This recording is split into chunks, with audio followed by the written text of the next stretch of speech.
Hey everybody. Okay, it took me a little while for part two of my gang stalking video. All right.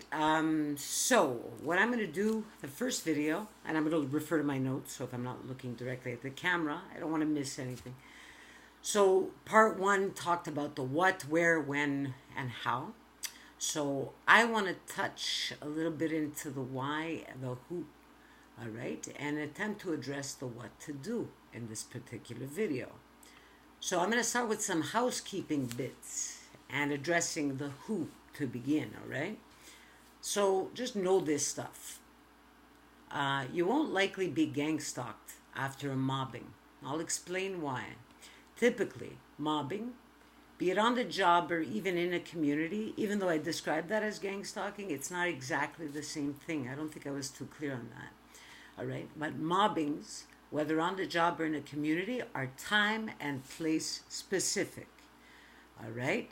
Now, why do I say that? I'll tell you why. Most, but not all, targets of mobbing will either do the adaptive thing, which is toe the line in the next job or in the next community that they live in, say when they make that change. And what does that mean, toe the line? It means either hide parts of themselves, put their heads in the sand, or become bystanders. All right? So that's kind of like almost, when it comes to the adaptive part, that's one of the case scenarios. And then you have the more nefarious case scenarios, which is some will use the same tactics and become mobbers themselves. Okay, so I'm going to clarify something that I believe I got wrong at the beginning of my video series. I was saying how targets of mobbing tend to be really light, talented, people with integrity, etc., etc. Not all targets of mobbings are decent people with strength, integrity, and a lot of light. Some people are actually targeted because they're jerks, have insolent behaviors, are contrary, and ignorant. They don't know how to behave. So these are the ones who tend to use power dynamics in the future to perpetuate the mobbing paradigm. All right? So instead of, like, say they've been mobbed, they become mobbers. All right? Those are typically people who, and I know I hate to pathologize because that's what we do so much in our society, put everybody in these categories. But if I was to categorize them, I'd say borderlines or covert narcissists.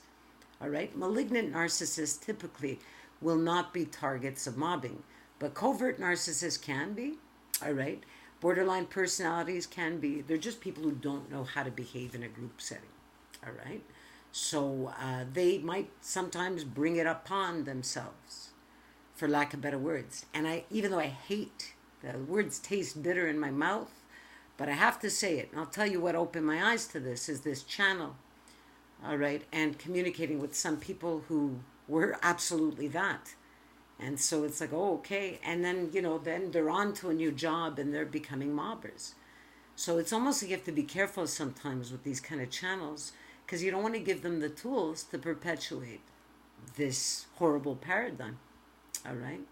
But, how can I put it? Some truth's got to be said. So here I am. And I'm saying this. And I'm learning a lot along the way as well. Okay. I also wanted to do a little housekeeping, all right? And it still addresses the who part of this all.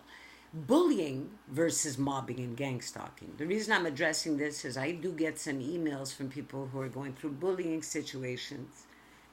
Basically bullying, like I said, is stages 1 and 2 of a mobbing, right? So, and I'm going to tell you, bullying and mobbing and gang stalking are not the same thing. They're like cousins. Close cousins, but not exact. I'll explain. Remember the last video I talked about how mobbing and gang stalking attack you at your most base levels of human needs. And so I looked at Maslow's hierarchy of needs, okay? And so like a mobbing will really attack you at your physiological needs. And your physiological needs are shelter, food, water, and all of those things that sustain you. And the reason that it attacks you at that level is it's attacking your job, all right? So typically in a mobbing, what is at risk is not your ego, it's your job. And it's the way that you sustain yours and your family's livelihood, all right? And also when it comes to, say, a gang stalking, those are safety needs. personal security, also employment and resources, okay? Now, in a bullying situation, it's a higher level need that's attacked. So it's typically your need for belonging that's attacked when you're bullied. All right. So bullying, if you're being ribbed and teased and bullied, or so one of your colleagues is doing things like messing up your work after you've completed it, or whatever the case is, looking for a rise out of you, that's attacking your need for belonging. It does touch upon your safety needs as well, because a lot of people will get really nervous when stuff like that happens to them, because they're not anticipating that kind of juvenile behavior. All right. But, to me, the mobbing and the gang stalking are attacking deeper, much more basic levels of your needs, all right? So another thing is this, all right? Bullying is almost always proactive versus mobbing and gang stalking, which are mostly reactive. What does that mean? Again, a proactive thing is that there's something different about you, and right away, you know what, they're looking at you, they're judging you, there's something different. You could be older than someone in the group. You could be of a different nationality. You could speak differently than them. You could be different in whatever way, shape, or form. All right? Now, and when it comes to mobbing and when it comes to gang stalking, typically this is reactive. That means by virtue of something that you've said, done, or perception of someone about you, you've pissed someone off really, really bad. All right? So, like I said, bullying doesn't attack the physiological needs, like your job, source of income are not at risk. Touches upon safety needs depending on the person. But mostly targets your need for belonging. So when you're made fun of, ostracized, or tested, all right? But there's a beauty to bullying, which doesn't exist when it comes to mobbing or gang stalking. The beauty, if you will, of bullying versus mobbing or gang stalking. Now, it might be easy for some people to say and harder for some to apply, but I'm going to tell you what it is. It's taking a stand, building boundaries, and asserting yourself. Not being aggressive, but asserting yourself.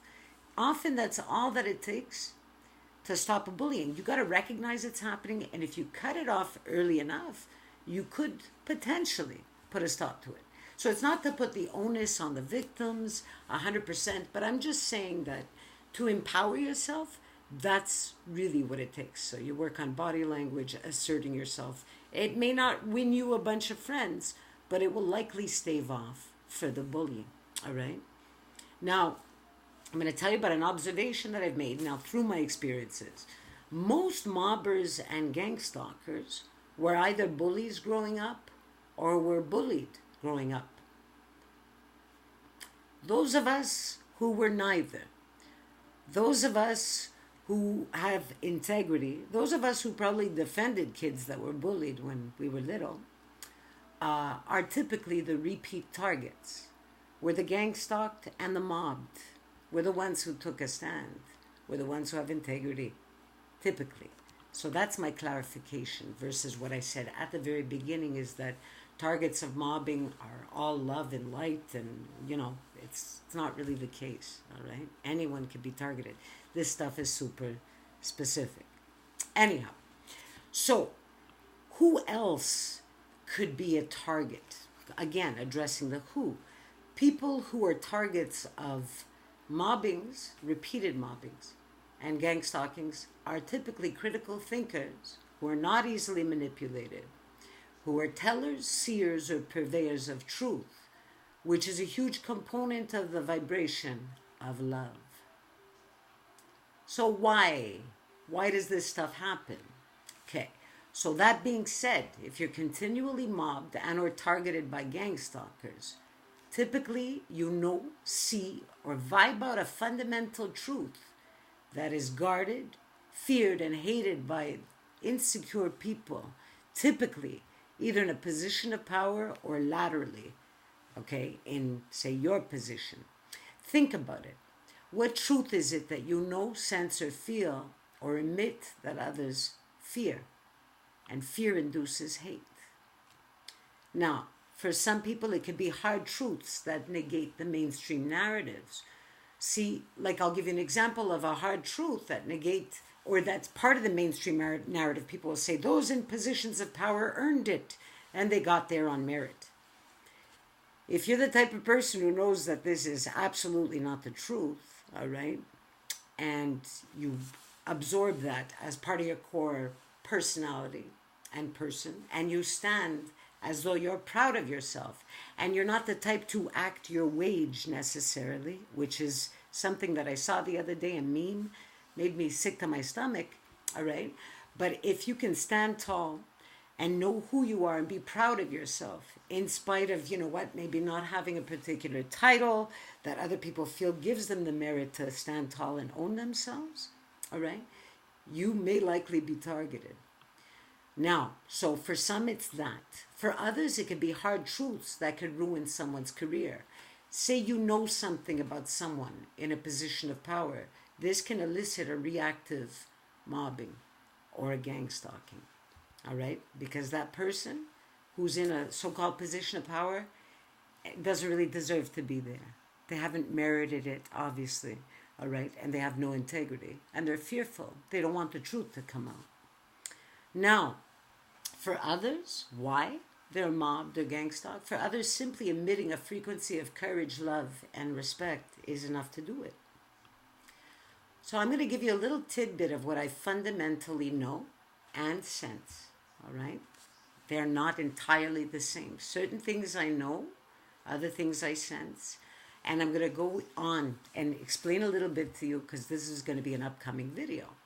So I'm going to tell you this. I realize some of you don't enjoy the fact that I say that we live in a narcissistic society, okay? And that I know that the data and statistics are completely skewed. I'll give you an example. 1% of people in society, or 1% to 2% of people in society are narcissists. This is not true. That percentage is much higher. So I didn't want to do an egghead, I'll tell you why I'm right, video about this, which will necessarily bring my own background to light. But I think I have to, based on all the feedback I've received from folks sending me links, showing me that narcissists are only 1% of the population, or from sending me links from the same organizations over and over again, or asking what books I can recommend, when I absolutely can't recommend any. Now, not because I haven't already read a number of books. I have, and I enjoy parts of them. In some cases not at all. But I do enjoy some of the interpretations, and I don't enjoy others. All right? So I'm not going to recommend something that I don't fundamentally believe. So, and this is why I prefer primary source material to dig through. Now, do I dig through every day? No, I don't. I have a life to live. I got stuff to do. But I'll talk about my background in the next video. And I've researched this topic a lot. And I'd love to continue. But right now, I'm just not in a position to do that. All right?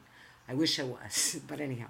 So the truth is, I started this channel because much of the secondary source material out there, and I'm talking about books written by people like you and me, and maybe some have more of an education, some less, some lie about education, whatever, all right? Or from organizations that are looking for legislative changes, which, and I applaud and I wish them all the more power to them, all right? But I believe a lot of the behavior when it comes to mobbing and gang stalking is exacerbated by top-down processes. All right, that are meant to protect a very skewed, unjust system.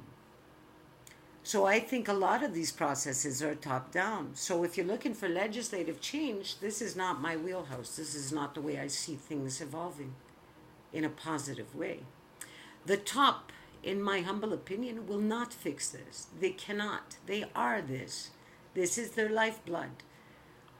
Where are our true leaders but quashed by this neo-colonialist system? Just food for thought. A little more truth, all right? And this is what I sense. So this is beyond what I know. This is what I sense. I sense that we live in a loveless society whereby people and even their pets are starved for love, attention, and affection. This is a danger for those of us who carry a frequency of love and light. It attracts them at first.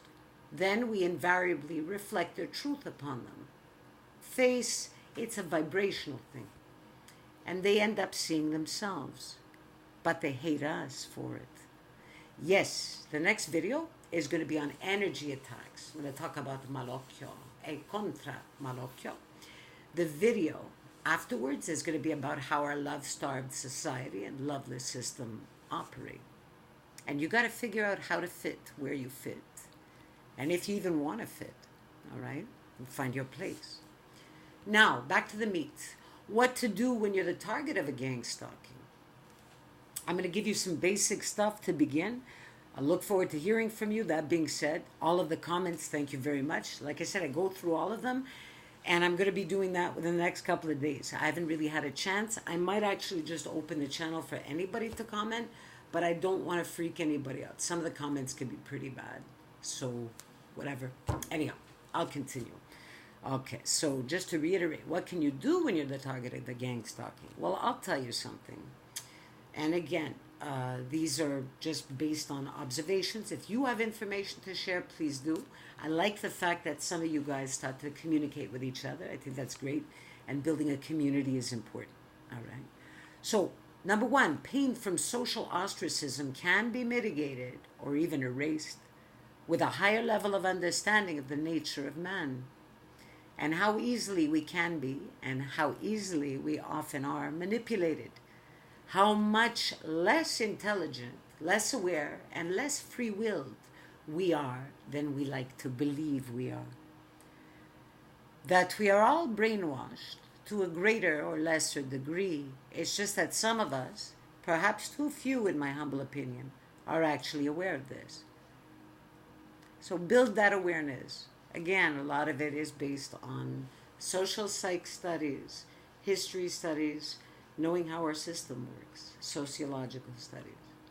2, being aware, knowing, and admitting what is going on to yourself. All right? And sometimes the first step, and it doesn't have to be for everybody, but I definitely, I talk about it all the time, going to therapy is beyond key. Very, very important. And yes, hopefully you luck out with a very good therapist, all right? Not everybody's so lucky. If you don't jive for whatever reason, look for another one.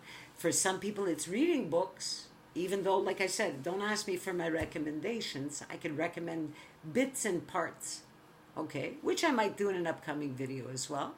So, you know, that for sure.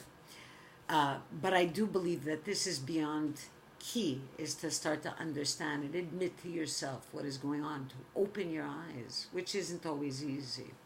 All right, there are various ways that you can get to them. But anyhow, you could refer to some of my past videos.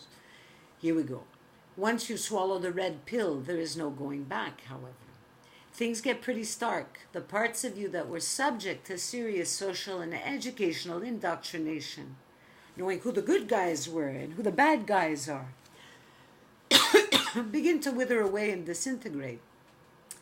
It's not that it's a bad thing, it's just different. Your life will change. You will be different. The beauty of what becomes a pretty stark reality is that you don't get stuck at the gates of hell, wondering, being paranoid, feeling anxious. You walk through. And so what happens is this is almost like a fundamental consequence of knowing and accepting what is going on. 3, stop trying to convince others of what you have or what you are experiencing. You have to understand. Most people will either not understand at all, okay? Remember, due to conditioning, lack of awareness, ignorance, all right? Or choose to turn a blind eye if they do have a little bit of light, if you will. Oftentimes, they'll turn a blind eye. They may negate what you say entirely, put you down. That's where all the trolls and shills come from, like say on the internet, right?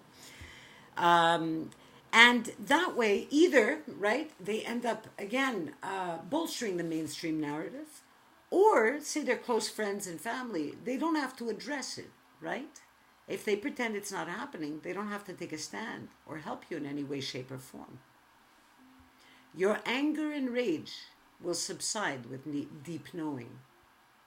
Understand you and understand them. That's the fundamental of it all. Love yourself, not just in words, but in deeds. Engage in all levels of self-care for the mind, body, spirit, emotions, soul. Listen to your instinct. Okay? And I'm not talking, look, I mean, if you have a mental illness or there's something wrong with you, you know what? Go and get some help. Don't get me wrong. I'm talking about if you're not mentally ill, all right, and you've lived through this. Okay? Be justice. Know truth and live truth. Anything that keeps you in a state, and remember this, and I know it's normal to get angry when this stuff starts to happen before you reach a level of understanding. It's normal. But you understand this too. Anything that keeps you in a state of rage, anger, or fury means that you have yet to touch the core of truth. You're not at the level of fundamental understanding. Keep digging. That's all I got to say for now. I'll be back sooner than later, and I'm sorry I was absent for quite a while, but I will be back and I'm going to address all of those comments, or most of them. And that's it. I wish you guys love, light, and peace. Foxy D, signing off.